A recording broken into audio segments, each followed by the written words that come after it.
ये लीजिए माँ जी, मुंह मीठा कीजिए। आज मेरा सपना पूरा हो गया। आज मैं एसडीएम बन गई। मेरे बचपन का सपना पूरा हो गया। ये लीजिए आशीष जी, आप भी मुंह मीठा कीजिए। मम्मी, आप एसडीएम बन गए? वाओ! हाँ गर्वित बेटा, मैं एसडीएम बन गई हूँ। निशा, ये सब तुम्हारी मेहनत का फल है। वो तो है, मैंने खूब मेहनत की थी ताकि मैं इस पोस्ट को हासिल कर सकूं। निशा बहू, आशीष ने भी तो तुम्हें एसडीएम बनाने के लिए कड़ी मेहनत की है। वो भी दिन रात तुम्हारे साथ लगा रहा। अरे माँ, ऐसा कुछ नहीं है। निशा तो मेरी पत्नी है।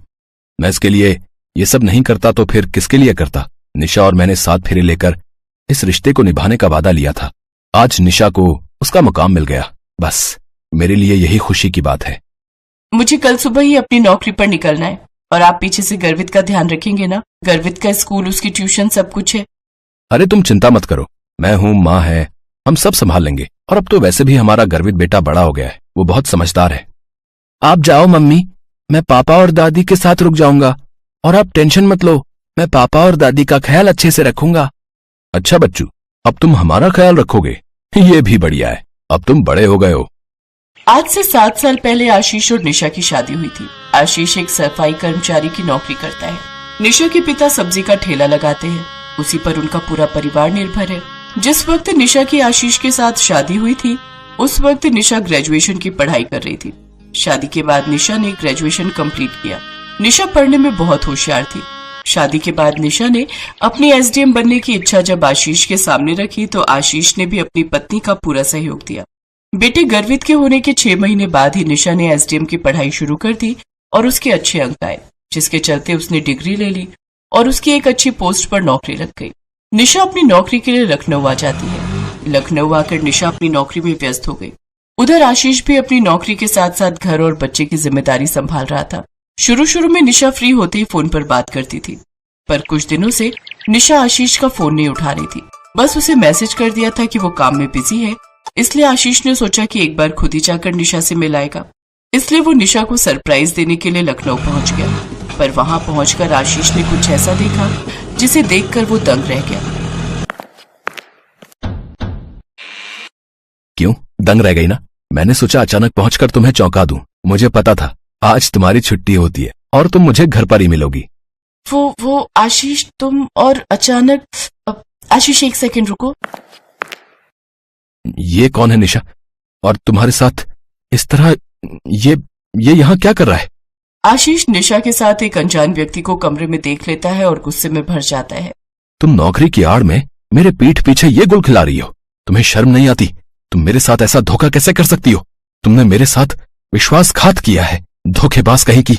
मैंने तुम्हें कहीं देखा है, मुझे याद नहीं आ रहा है। अरे हाँ, तुम तो शायद निशा के साथ ही नौकरी करते हो ना? हाँ, एक बार परीक्षा के दिनों में मेरी मुलाकात तुमसे हो चुकी है। क्या नाम बताया था तुमने अपना? सूरज। हाँ, याद आया, सूरज। बिल्कुल ठीक पहचाना। निशा, तुम्हारे पति की तो याददाश्त बड़ी तेज है। ओए सुन, तू एक मामूली सफाई कर्मचारी है और सूरज मेरी तरह पढ़ा लिखा एक अच्छी पोस्ट पर नौकरी करने वाला इंसान है। अरे तेरी पत्नी बनकर रहना मेरी मजबूरी थी। मैं तो सिर्फ तेरा फायदा उठा रही थी कि तू मेरे ऊपर पैसा खर्च करे और मुझे एसडीएम की डिग्री मिल जाए। अब मैं तेरे साथ नहीं रहना चाहती, चला जाए यहाँ से। और मेरा तेरे से कोई नाता नहीं है, वरना ज्यादा चूचा पड़ की तो तू जानता नहीं है कि हम तेरे साथ क्या कर सकते हैं। तुम इतना बदल जाओगी निशा, ये मैंने कभी नहीं सोचा था। तुम अपनी शादीशुदा जिंदगी और अपने बच्चे को कैसे भूल सकती हो? गर्वित तुमसे मिलने के लिए जिद कर रहा है। मैंने उसे कहा था कि कुछ दिनों के लिए तुम घर आकर रहोगी, इसलिए वो घर पर तुम्हारा इंतजार कर रहा है। मेरा तुमसे और उस बच्चे से कोई मतलब नहीं है। मुझे तुमसे छुटकारा चाहिए, बस अभी कभी यहाँ से निकल जाओ। सुन लिया ना तूने? निशा ने क्या बोला? चल जा यहाँ से, चल निकल। बड़ा आया निशा का पति बनने। अरे उसके लायक ही नहीं है तू। आशीष की आंखों में आंसू थे। जिस निशा को उसने लखनऊ नौकरी करने के लिए भेजा था, वो इतनी बदल जाएगी उसने कभी नहीं सोचा था। आशीष ने अपनी सारी आपबीती घर में बताई। आशीष को दुख इस बात का था कि निशा ने उसके साथ जो विश्वासघात किया, उससे उसका पूरा परिवार बर्बाद हो गया। अपनी पत्नी के सपनों को पूरा करने की इतनी बड़ी सजा आशीष को मिलेगी, ये उसने कभी नहीं सोचा था। निशा ने अपने पति की अच्छाई को नहीं समझा और एक अनजान रिश्ते को अपना बना लिया। निशा ने पति पत्नी के पवित्र रिश्ते का अपमान किया था। इसलिए अब आशीष पूरी तरह से जानता था कि अब इस रिश्ते का कोई महत्व नहीं है।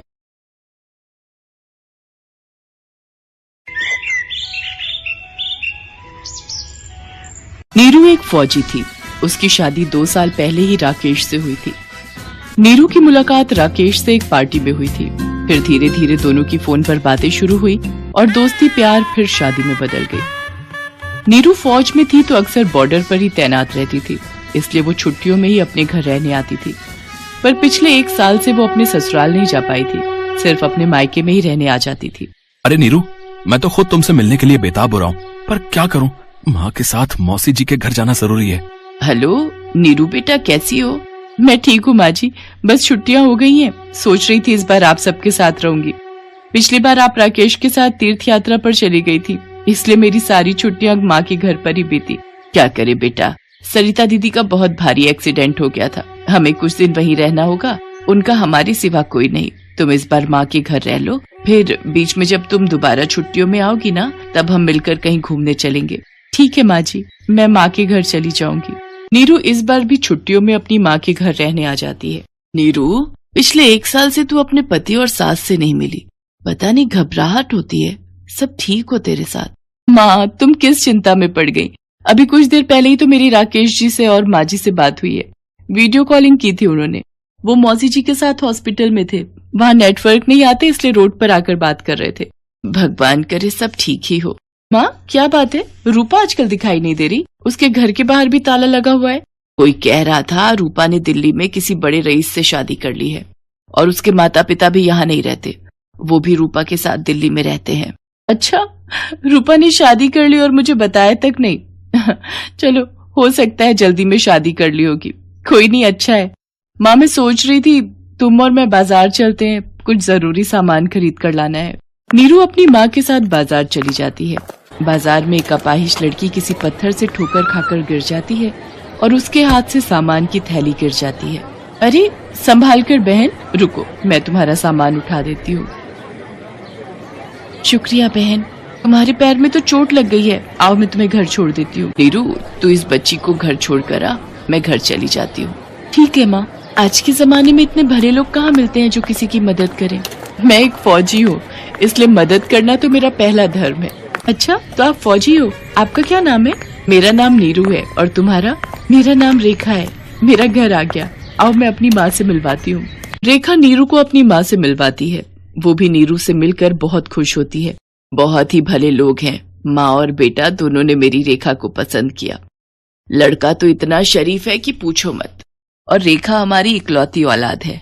इसके पापा और मैं चाहते हैं कि इसकी शादी धूमधाम से करें। हमारे पास भी पैसों की कोई कमी नहीं है, हमारे पास सब कुछ हमारी रेखा का ही है। सचमुच बहुत नेक दिल हैं वो लोग। फिर तो मैं तुम्हारे होने वाले पति की फोटो देखना चाहूंगी। हाँ रुको, मैं अपनी सगाई की एल्बम लेकर आती हूँ। रेखा अपनी सगाई की एल्बम लेकर आती है। ये है मेरे पति अशोक जी और ये मेरी सास। राकेश, तुम्हारा होने वाला पति? ये कैसे हो सकता है? ये अशोक नहीं, मेरे पति राकेश हैं। क्या? ये तुम क्या कह रही हो? मैं सच कह रही हूँ। मेरा दिमाग कुछ काम नहीं कर रहा, सब कुछ गड़बड़ है। मेरे ससुराल वाले मेरे से धोखा कर रहे हैं। मेरे होते हुए राकेश अशोक बनकर तुमसे दूसरी शादी कर रहा है। बेटी, अब हम क्या करें? अगले हफ्ते रेखा की शादी है। मैं तो कहता हूँ उन माँ बेटों को पुलिस के हवाले कर दो। हमारी बेटी के साथ उन्होंने गलत किया है। नहीं, हम राकेश और उसकी माँ को रंगे हाथ पकड़ेंगे। बस आपको मेरा साथ देना होगा। मैं नहीं चाहती कि मेरा घर बर्बाद हुआ है तो किसी और का भी हो। नीरू की आंखों में आंसू तो थे, पर एक फौजी थी, अपने दुख को मन में दबाना जानती थी। नीरू अपनी आंखों से आंसू टपकने नहीं देती। उसे तो बस उन धोखेबाज माँ बेटों को पकड़ना था। शादी का मंडप सज चुका था। रेखा दुल्हन बनी अशोक और उसकी माँ का इंतजार कर रही थी। नीरू राकेश को फोन मिलाती है। राकेश, कहाँ पर हो? मैंने सोचा मेरी छुट्टी खत्म हो रही है तो एक बार अगर हम मिल लेते। क्या आप लौट आए हो? अरे कहाँ नीरू, मुझे तो सच में खुद बुरा लग रहा है। मौसी जी की हालत में कोई सुधार नहीं है। माँ और मैं सारा दिन उनके साथ हॉस्पिटल में ही रहते हैं। तुम समझ सकती हो ना? हाँ, मैं सब समझ गई। ठीक है, मैं रखती हूँ। नीरू से झूठ बोलकर दोनों माँ बेटे तैयार होकर बारात के साथ रेखा के घर पहुँचते हैं। रूपा भी उनके साथ थी। नीरू चोरी छुपे सब देख रही थी। रेखा के माता पिता उसे मंडप में लाते हैं। बहन जी, वो गहनों के डिब्बे और नगद रुपए सब तैयार है ना? नीरू कमरे से बाहर आ जाती है। गहने तो नहीं, हथकड़ी तुम सबके लिए तैयार है। नीरू, तुम नीरू? हाँ, मैं। तुम दोनों मेरी पीठ पीछे पिछले 1 साल से ये झूठ का जाल बुन रहे हो। मेरे होते हुए तुम दूसरी शादी करने जा रहे हो। एक सेकंड रूपा, तुमने राकेश के बड़े भाई से कब शादी की? राकेश का तो कोई बड़ा भाई है ही नहीं। नीरू, राकेश मेरे पति हैं। हमने 1 साल पहले ही शादी की है। इतना बड़ा धोखा? नीरू मैडम, इन सबसे कैसे सच्चाई उगलवानी है ये हम अच्छी तरह से जानते हैं। आप इन्हें हमारे हवाले कर दो। राकेश और उसकी माँ को पुलिस हिरासत में ले लेती है और सच्चाई सामने आती है। नीरू, तुम बॉर्डर पर रहती थी, रूपा घर आया जाया करती थी, इसीलिए रूपा और मेरे बीच रिश्ते बन गए और हमने शादी कर ली। पर हमें अमीर बनना था, इसलिए हमने रेखा को फंसाया ताकि उसे मारकर हम उसकी सारी जायदाद लेकर यहां से फरार हो जाएंगे। पर हमें नहीं पता था कि तुम्हारी मुलाकात हमसे होगी और हम पकड़े जाएंगे। नीरू रूपा को कस के जोरदार चाटा लगाती है। उसकी अपनी सहेली ने ही उसके साथ धोखा किया था। पुलिस राकेश, उसकी माँ और रूपा को धोखाधड़ी करने के इल्जाम में सजा सुनाती है। नीरू एक फौजी थी, उसने जुल्म सहना नहीं सीखा था। वो तो जुल्म के खिलाफ लड़ना जानती थी और उसने वही किया। उसने धोखेबाजों को सजा दिलवा दी। उसके कारण रेखा की जिंदगी बर्बाद होने से बच गई। नीरू अपने माता पिता से विदा लेकर वापस ड्यूटी पर चली जाती है और अपना पूरा जीवन देश की सेवा में न्योछावर कर देती है।